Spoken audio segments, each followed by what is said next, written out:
Tuan Tanah adalah dewa. Bab 565. Di kamar tidur di lantai atas klub Honglian di kota Donghai, Situ Honglian berbaring di tempat tidur seperti putri tidur. Dia telah koma selama seminggu penuh sejak menyelesaikan upacara pelukan pertama. Namun, tidak ada yang salah dengan fungsi tubuh Situ Honglian, bahkan dia lebih sehat daripada orang normal, tetapi dia belum juga bangun. Zhou Zi sedang duduk di kursi di samping tempat tidur sambil memejamkan mata. Isabella tidak ada di kamar, tetapi sedang beristirahat di kamar tidur sebelah. Bagaimanapun, Situ Honglian telah koma dalam waktu yang lama dan tidak mungkin bagi satu orang untuk merawatnya, jadi Zhou Zi dan Isabella bergantian merawatnya. Hari ini giliran Zhou Zi. Tiba-tiba, jari-jari Situ Honglian bergerak, dan perlahan-lahan ke-10 jarinya bergerak. Matanya yang tertutup rapat perlahan terbuka, dengan tatapan bingung di matanya. Bola matanya bergerak dan mengamati sekelilingnya. Matanya berangsur-angsur menjadi cerah dan hidup, seperti dua permata yang bersinar. Kesadarannya juga pulih sepenuhnya dan dia membalikkan badan dan duduk. Pada saat yang sama, Situ Honglian merasa lapar, seolah-olah dia tidak makan selama 7 hari 7 malam. Dia sangat lapar sehingga dia merasa tidak nyaman dan panik. Dia memegang perutnya dan berkata, "Aku sangat lapar. Zi, tolong siapkan makanan besar untukku." "Saudari Honglian, kamu sudah bangun." Zhou Zi sangat terkejut dan gembira melihat Situ Honglian bangun tanpa peringatan apapun, dan senyum langka muncul di wajahnya yang dingin. "Bagus sekali, kamu akhirnya bangun. Jangan bicarakan ini dulu. Aku sangat lapar. Aku benar-benar ingin makan besar." Saat tak sadarkan diri, Situ Honglian sama sekali tidak bisa merasakan waktu berlalu, dan dia juga tidak tahu sudah berapa hari dia tak sadarkan diri. Meskipun dia ingat menjalani upacara pelukan pertama, dia terlalu lapar untuk bertanya. "Baiklah, aku akan segera menyiapkan makanannya." Setelah mengatakan itu, Zhou Zi segera keluar dari ruangan untuk menyiapkan makanan dan memberitahu Isabella. Mengetahui bahwa Situ Honglian akhirnya bangun dan ingin makan, Isabella mengingatkan, Honglian baru saja bangun, perutnya masih dalam tahap pemulihan, tidak mudah untuk makan ikan besar dan daging, terutama makanan yang ringan, bergizi, dan mudah dicerna. "Baiklah, aku mengerti." Zhou Zi mengangguk setuju dan bergegas bersiap. Kemudian, Isabella masuk ke kamar tidur Situ Honglian dan bertanya dengan khawatir, "Bagaimana perasaanmu?" "Saya merasa sangat kuat. Meskipun saya kelaparan, saya tidak merasa lemah sama sekali." Situ Honglian telah beradaptasi dengan rasa lapar dan bertanya, "Berapa hari saya tidak sadarkan diri? Apakah itu membuat saya menjadi vampir?" "Kau sudah lama tidak sadarkan diri, seminggu sudah." Situ Honglian terbangun, yang berarti ia telah melewati masa kritis sepenuhnya. Langkah selanjutnya adalah beradaptasi dengan tubuh vampir. Hati Isabella lega dan ia tersenyum, selamat karena berhasil melewati upacara pelukan pertama dan menjadi vampir. "Apakah aku benar-benar vampir?" Meskipun Situ Honglian telah mempersiapkan dirinya secara mental sebelum menjalani upacara pelukan pertama, sekarang setelah upacara itu berhasil, dia masih merasa sulit untuk percaya bahwa dia benar-benar telah berubah dari manusia menjadi makhluk gelap yang legendaris. Isabella mengangguk dan menghiburnya, "Tidak ada yang salah dengan menjadi vampir. Aku telah hidup selama lebih dari 200 tahun dan lebih bahagia daripada manusia manapun. Lalu apakah aku harus menghisap darah?" tanya Situ Honglian. Ini juga merupakan masalah yang paling dikhawatirkannya dan sulit diterima. Menghisap darah itu perlu, tetapi tidak harus dari orang yang masih hidup. Anda dapat membeli plasma atau darah hewan. Isabella memberi saran sebagai vampir senior. Sekitar 10 menit kemudian, Zhou Zi kembali dengan kotak makanan terisolasi berisi bubur telur abad, puding telur, dan makanan seperti bubur lainnya. Melihat makanan itu, Situ Honglian merasa semakin lapar. Ia mengambil semangkuk puding telur dan menuangkannya ke dalam mulutnya. Ketika dia menggigit puding telur itu, dia merasakan rasanya lebih kuat. Ini karena setelah menjadi vampir, saraf perasanya menjadi sangat sensitif. Namun, tampaknya perutnya tidak suka mencerna makanan tersebut, dan Situ Honglian muntah lagi tidak lama setelah memakannya. Hal ini wajar bagi orang yang baru saja menjadi vampir. Ia hanya dapat mencerna sebagian kecil makanan yang dimakannya, dan sebagian besar tidak dapat dicerna dan dimuntahkan. Setelah muntah, Situ Honglian terus makan makanan segar karena dia sangat lapar dan ingin merasa kenyang. New York, kawasan villa tempat cabang Nirvana berada. Melihat Qin Ming membuat gerakan memenggal kepala, Chris merasakan hawa dingin di hatinya. Semua mutan dan pejuang genetik telah terbunuh, dan tidak ada yang tersisa untuk menghentikan Qin Ming. Dia langsung berpikir untuk melarikan diri dan berkata kepada Sally di sampingnya, "Sally, hentikan dia untukku." Ya. Meskipun Sally tahu bahwa dia tidak bisa menghentikan Qin Ming sendirian, dia tetap mengikuti instruksi Chris, dengan cepat berubah, menumbuhkan cakar tajam di tangan dan kakinya, berbalik dan melompat keluar jendela. Chris bergegas keluar dari kamar tidur, berlari menaiki tangga dan langsung menuju atap, di mana sebuah helikopter telah mendarat dan siap untuk digunakan kapan saja. Dan dia telah belajar terbang, jadi dia bisa terbang bahkan tanpa pilot. Dia hanya berharap Sally bisa memberinya waktu. Setelah Sally mendarat dengan ringan, dia mengerahkan kecepatan maksimalnya, secepat kelinci, dan berlari lurus ke arah Qin Ming. Ketika dia mendekat, dia tiba-tiba melompat tinggi dan menendang kepala Qin Ming dengan kakinya, dan cakar tajam di kakinya menggaruk dan menusuk. Melihat kaki Sally begitu dekat di depannya, Qin Ming dengan cepat menghindar ke samping, tampaknya nyaris menghindari serangan itu. Pada saat yang sama, ia mengulurkan tangannya secepat kilat, meraih salah satu pergelangan kaki Sally, mengayunkannya dengan satu tangan, dan melemparkannya dengan keras ke tanah. Pukulan kedua dan ketiga pun menyusul dengan cepat. Meskipun kebugaran fisik Sally jauh lebih unggul daripada orang biasa, ia tidak dapat menahannya. Ia dipukul dengan sangat keras hingga tulangnya patah dan ia muntah darah. Keluar. Qin Ming mengusir Sally dengan mudah setelah melukainya dengan serius. Sally terlempar lebih dari 10 meter dan berguling ke tanah.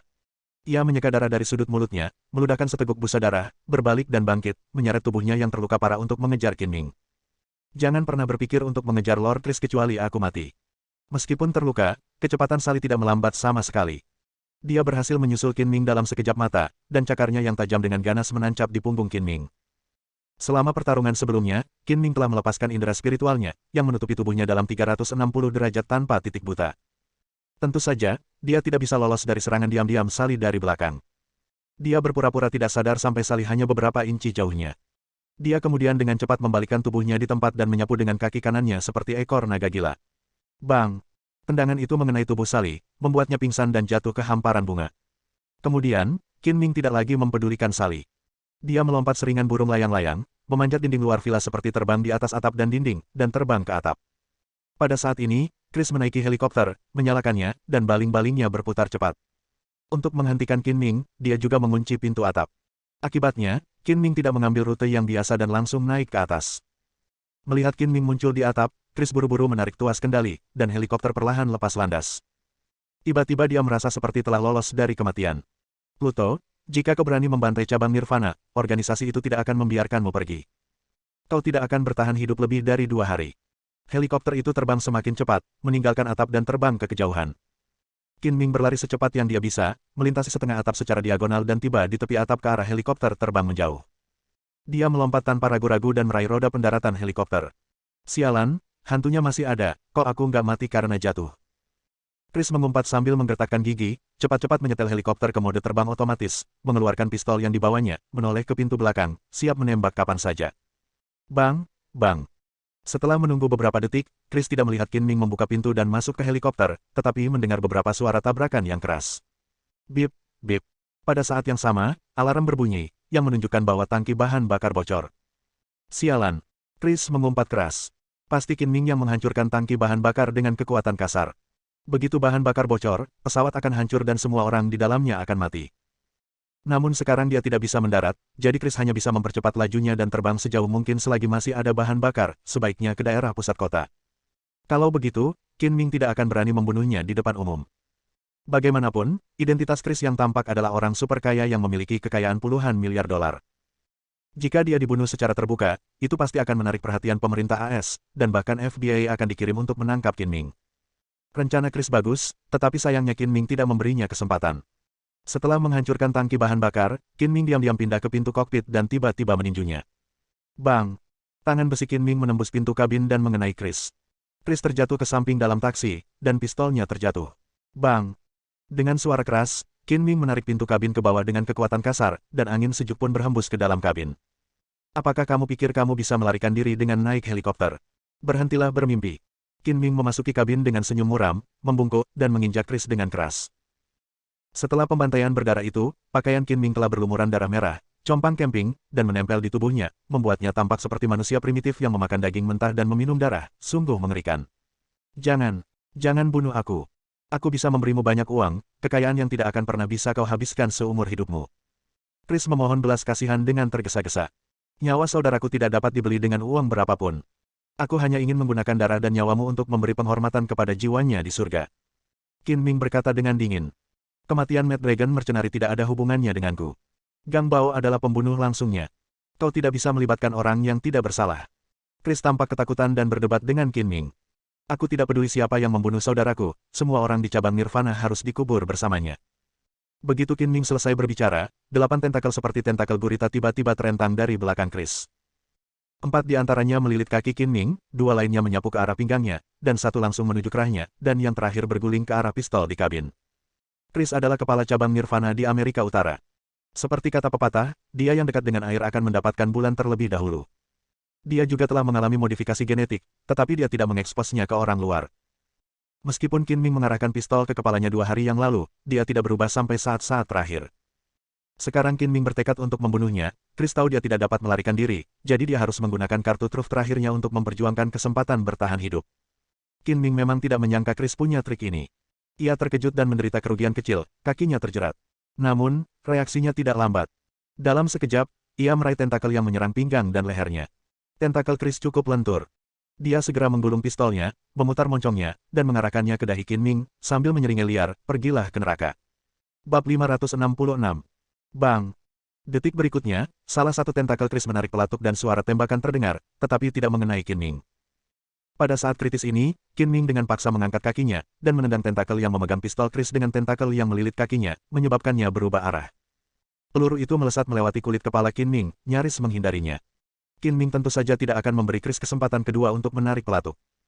Kakinya yang menendang jatuh dengan keras dan mengenai perut bagian bawah Chris. Tendangan itu begitu kuat sehingga Chris tiba-tiba merasakan sakit yang tajam di perutnya, seolah-olah hati dan ususnya terkoyak. Dia menjerit melengking dan menyemburkan seteguk darah. Tentakel yang melilit kaki Qin Ming juga mengendur. Segera setelah itu, kaki Qin Ming yang seberat gunung terus jatuh, menendang perut bagian bawah Chris terus-menerus. Pada saat yang sama, Qin Ming mengulurkan tangannya, merobek kedua tentakel Chris, dan mencambuk Chris seperti cambuk. Setelah beberapa tendangan, organ dalam tubuh Chris hancur berkeping-keping, darah mengucur dari mulut dan hidungnya, dia mengangkat tangannya dan memohon ampun, jangan. Jangan bunuh aku bisa memberimu sejumlah besar uang, tabunganku ada di sini. Lebih baik kau simpan saja uang kotormu itu dan habiskan di neraka. Qin Ming tidak akan pernah membiarkan Chris, pemimpin utama, pergi, dan menendang jantung Chris lagi. Tulang rusuk Chris di dadanya patah, jantungnya ditendang keluar, matanya berputar, tubuhnya menjadi kaku, dan dia meninggal. Terlalu baik bagimu untuk mati begitu saja. Qin Ming mendengus dingin, tatapannya jatuh pada cincin zamrud di tangan Chris. Baru saja, Chris mengangkat tangannya, seolah-olah dia ingin menukar hidupnya dengan cincin ini. Qin Ming melepas cincin itu, memandanginya selama beberapa detik, dan segera menemukan rahasia yang tersembunyi di dalamnya. Dia menggunakan tangannya untuk melepaskan permata zamrud, yang berukuran setengah dari telur merpati, dari cincin platinum itu. Dia melihat dua rangkaian angka yang sangat kecil terukir di bagian bawah, yang hanya dapat dilihat dengan jelas menggunakan kaca pembesar. Sepertinya ini adalah nomor dan kata sandi brankas Bank Swiss. Qin Ming menebak dalam hatinya bahwa ia dapat mengambil barang dari brankas dengan dua rangkaian angka ini. Banyak orang kaya akan menyimpan sejumlah barang berharga di brankas bank. Metode ini sangat aman dan ketat. Qin Ming tidak berminat untuk mempelajarinya dengan saksama sekarang. Dia menyingkirkan cincin itu, mengendalikan helikopter untuk menurunkan ketinggiannya, dan ketika hanya belasan meter di atas tanah, dia melompat turun dan mendarat dengan mantap. Helikopter itu terus terbang maju, tetapi karena tidak berawak, ia tidak terbang jauh sebelum jatuh miring dan menghantam tanah, meledak dengan suara keras, dan terbakar. Qin Ming melampiaskan amarahnya dan membalas dendam atas Black Dragon dengan membantai cabang Nirvana di New York dengan darah. Namun, saudara baiknya sudah mati dan orang yang sudah mati tidak dapat dibangkitkan. Yang tersisa hanyalah penyesalan dan nostalgia. Qin Ming kembali ke villa dan menemukan Gang Bao yang telah meninggal. Dia mengangkat tangannya dan menebas dengan energi internal yang tajam, memenggal kepala Gang Bao. Dia membungkusnya dengan pakaian dan bersiap untuk membawanya kembali untuk dipersembahkan kepada naga hitam. Walaupun mereka telah membantai cabang Nirvana dan hampir membunuh semua orang di dalamnya, tidak ada seorang pun di tim tentara bayaran naga gila yang bisa bahagia dan mereka semua dalam suasana hati yang berat.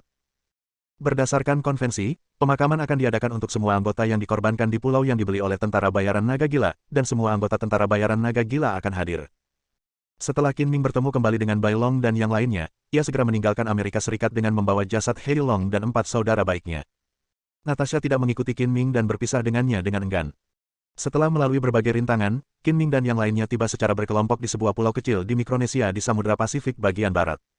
Pulau ini dibeli oleh Mad Dragon Mercenaries dan diberi nama Pulau Naga Gila. Pulau ini dapat dianggap sebagai markas Mad Dragon Mercenaries. Mikronesia adalah negara kepulauan di Samudra Pasifik bagian barat dengan iklim hutan hujan tropis dan ekonomi yang relatif terbelakang. Negara ini terdiri dari lebih dari 600 pulau, yang hanya sepersepuluhnya memiliki penduduk tetap, dan sisanya adalah pulau-pulau terpencil yang belum dikembangkan. Relatif mudah untuk membeli pulau di sini. Setelah membeli Pulau Naga Gila, tentara bayaran Naga Gila membuat beberapa modifikasi dan membangun rumah, landasan pacu bandara, helipad, pos penjagaan platform tinggi, dan fasilitas lainnya. Orang-orang yang tinggal di Pulau Kuanglong telah mengetahui berita kematian Hei Long dan 4 saudara baik lainnya, dan telah mulai mengatur upacara peringatan, pemakaman, dan hal-hal lainnya.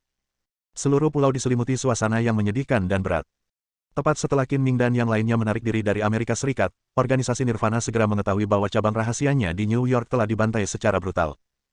Para pemimpin puncak Nirvana sangat marah, dan mengeluarkan perintah hadiah global di dunia bawah tanah untuk memburu semua anggota tentara bayaran naga gila.